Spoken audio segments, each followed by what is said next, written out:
തിരുവേണി നമസ്കാരം. നമസ്കാരം. ഈ ബലിക്കല്ല്, അമ്പലങ്ങളിൽ ബലിക്കല്ലിൽ ബലി അർപ്പിക്കുന്നു എന്ന്, അല്ലെങ്കിൽ അതെന്താണ് സംഭവം ശരിക്കും? അതെന്താണെന്ന് വെച്ചിട്ടുണ്ടെങ്കിൽ, ശ്രീ ഗുരുവായൂരപ്പന് പൂജ കഴിഞ്ഞ് കഴിഞ്ഞിട്ടുണ്ടെങ്കിൽ ഗുരുവായൂരപ്പന് പരിവാര ദേവതകളുണ്ടാവും, ഭൂതഗണങ്ങളുണ്ടാവും. ഗുരുവായൂരപ്പൻ്റെ ഭക്ഷണം കഴിഞ്ഞ് കഴിഞ്ഞിട്ടുണ്ടെങ്കിൽ നമ്മുടെ പരിചാരകന്മാർക്ക് എല്ലാവർക്കും ഭക്ഷണം കൊടുക്കുക എന്നുള്ള ചെറിയൊരു സങ്കല്പത്തിൽ, അപ്പോൾ അത് ബലി തൂവുക എന്നാണ് പറയാം. അപ്പോൾ ബലി തൂവാനിരിക്കുമ്പോൾ ശ്രീ ഗുരുവായൂർ അമ്പലത്തിലെ കിഴക്കോട്ടാണ് ഗുരുവായൂരപ്പൻ്റെ പ്രതിഷ്ഠ. ഈ കിഴക്കോട്ട് ഗുരുവായൂരപ്പൻ പ്രതിഷ്ഠ ചെയ്തിരിക്കുമ്പോൾ അതിനനുസരിച്ചിട്ടുള്ള പരിവാര ദേവതകളാണ്, ഭൂതഗണങ്ങളുമാണ് അദ്ദേഹത്തിന് ചുറ്റും ഉണ്ടാവുക. അപ്പോൾ ഓരോരുത്തർക്കും ഓരോ സ്ഥാനമുണ്ട്.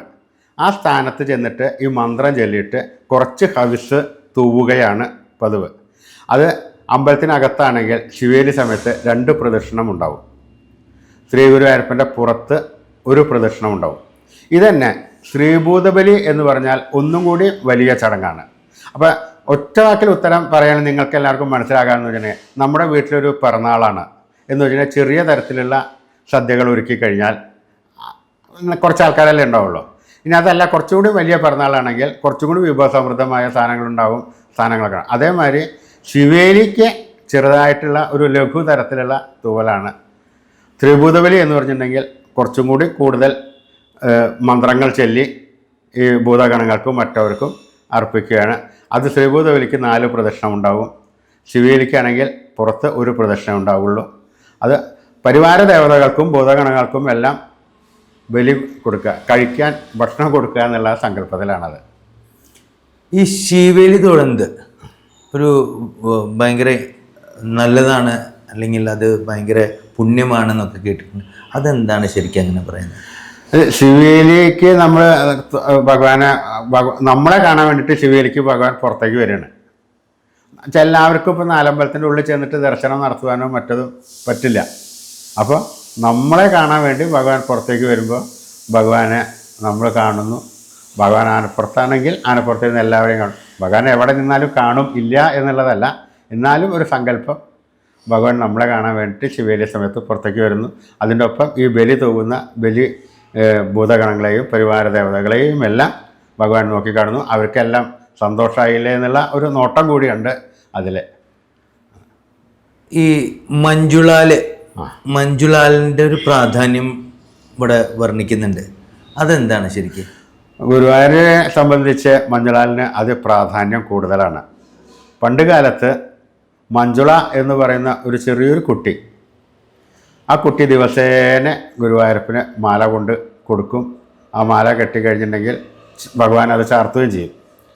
ആ കുട്ടിക്ക് പലതരത്തിലുള്ള ചെറുകിട ജോലികളൊക്കെ ഉണ്ട്. അതെല്ലാം കഴിഞ്ഞതിന് ശേഷമാണ് ശുദ്ധമായിട്ട് മാല കെട്ടി കൊണ്ടുവരുന്നത്. അത്രയും ഭഗവാനുള്ള ഭക്തിയോട് കൂടിയിട്ടാണ് മാല കെട്ടി കൊണ്ടുവരുന്നത്. ഒരു ദിവസം ബാക്കി എല്ലാ പണികളും മറ്റും കഴിഞ്ഞ് ഈ കുട്ടി മാല കെട്ടി ഗുരുവായൂരപ്പ വന്നപ്പോഴേക്കും ഗുരുവായൂരപ്പൻ്റെ നട അടച്ചു കഴിഞ്ഞു. അപ്പോൾ ആ കുട്ടിക്ക് ആകെ വിഷമായി. അപ്പോൾ അവിടെയുള്ള അന്ന് പൂന്താനം തിരുമേനിയുണ്ട്, മേൽപ്പത്തൂരുണ്ട്, വില്ലുമംഗലുണ്ട്, ഇവരെല്ലാം ഉണ്ട്.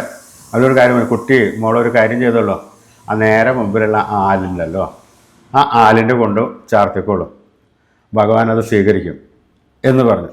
അപ്പോൾ ഈ കുട്ടി മനസ്സില്ലാ മനസ്സോടെ ആ ആലിൻ്റെ അടുത്ത് ചെന്നിട്ട് ആലിന് മാല ചാർത്തി. പിറ്റേ ദിവസം രാവിലെ ശ്രീ ഗുരുവായൂരപ്പൻ്റെ നട തുറന്നിട്ട് ഈ പറഞ്ഞ മാതിരി നിർമ്മാല്യ ദർശന സമയത്ത്, മാലകൾ ഇങ്ങനെ മാറ്റുന്ന സമയത്ത് എന്ത് തന്നെ ചെയ്തിട്ടും ഈ മഞ്ജുള കെട്ടി ആലിന് ചാർത്തിയ ആ മാല ഗുരുവായൂരപ്പൻ്റെ കഴുത്തിൽ ഇങ്ങനെ കാണണം. ഇത് എന്ത് ചെയ്തിട്ടും മാറണില്ല. അങ്ങനെ നോക്കിയ സമയത്താണ് ഈ വില്ലുമംഗലം സ്വാമിയാർ പറഞ്ഞത്, ഒരു കാര്യം ചെയ്യും, ഇങ്ങനൊരു സംഗതി ഇന്നലെ ഉണ്ടായിട്ടുണ്ട്, അപ്പോൾ ആ ആലിൻ്റെ ചോട്ടിലുള്ള ആ മാല മാറ്റും എങ്കിൽ ഇത് മാറും എന്നാണ് തോന്നണത് എന്ന് പറഞ്ഞു. അപ്പോൾ അന്നത്തെ ആൾക്കാർ ഇന്ന് ആ ആലിൻ്റെ ചോട്ടിലുള്ള മാല മാറ്റുകയും ശ്രീ ഗുരുവായൂരപ്പൻ്റെ ശരീരത്തിലുള്ള ആ മാല മാറുകയും ചെയ്യുന്നു. അപ്പോഴാണ് നമ്മൾ ആത്മാർത്ഥമായി ഭഗവാനെ ഭക്തിയോടുകൂടി എന്ത് സമർപ്പിച്ചാലും, എവിടെ സമർപ്പിച്ചാലും അത് ഭഗവാൻ സ്വീകരിക്കും. അതിൻ്റെ ഒരു ഉത്തമ ഉദാഹരണമാണ് ഇത്. ആ മഞ്ജുള ചാർത്തിയ മാല, ആ ആല്, അതൊക്കെയാണ് മഞ്ജുളാൽ എന്ന് പറഞ്ഞിട്ട് വന്നത്. പിന്നെ അവിടെ ഒരു ഗരുഡ ശില്പം വരികയുണ്ടായി. അതിനിപ്പോൾ ഒരു 51 കൊല്ലം കാലം മുമ്പ് ഉണ്ടായതാണ്. ആ ശില്പം ഇപ്പോൾ മാറ്റിയതാ ഈ കഴിഞ്ഞ ദിവസങ്ങളിൽ വെങ്കല ശില്പമായി മാറ്റി. അതും അതിഗംഭീരമായിട്ടുണ്ട്. ഈ പഴയ ശില്പം ഗുരുവായൂരപ്പൻ്റെ ശ്രീവത്സം ഗസ്റ്റ് ഹൗസിലുള്ള അവിടെയും ചെന്ന് ചാർത്തിട്ടുണ്ട്. അപ്പോൾ ഇതിലൊക്കെ കാര്യം എന്ന് വെച്ചാൽ ഓരോരോ പഴയ ഐതിഹ്യങ്ങളും കഥകളും ഒരു കൂട്ടിപ്പിടിച്ചുകൊണ്ട് ശ്രീ ഗുരുവായൂരപ്പൻ്റെ മുന്നിലേക്ക് അവിടേക്ക് എത്താനുള്ള ഭക്തി വർദ്ധിപ്പിക്കുക. അതാണ് കൂടുതൽ ഒരു പറയാം. ആ ഭക്തിയിലൂടെ സഞ്ചരിച്ച് ഭഗവാന്റെ അടുത്ത് എത്തുക. അതാണ് പ്രധാനമായിട്ടും നമുക്ക് ചെയ്യാനുള്ളത്.